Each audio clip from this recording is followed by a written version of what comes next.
Yung primary care, paglalagay ng mga primary care facilities, asa na tayo dito po?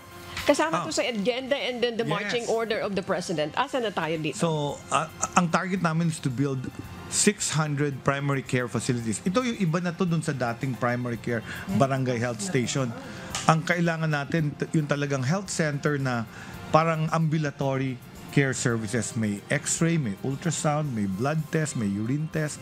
So, madami na kaming naplanong areas na ganito. In fact, meron kaming mga packages with PhilHealth, yung tinatawag na consulta package, na covered yung kanilang testing with the additional money given to the local government. So, most of the time, local government ang nagpapatakbo niyan.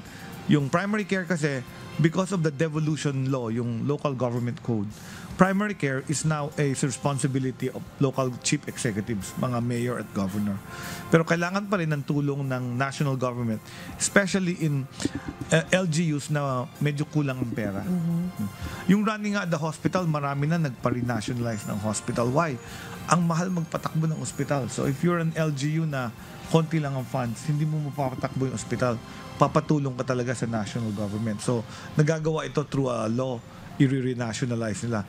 Pero yung primary healthcare, yung services at the community level, yung tingin ko dapat gawin ng mayor yon. The mayor should be the one in charge of improving those services. And lagyan ng doktor, lagyan ng laboratory, lagyan ng x-ray, lagyan ng ultrasound, and libreng gamot para yung mga kababayan nating mahihirap, hindi na babiyahin ng malayo.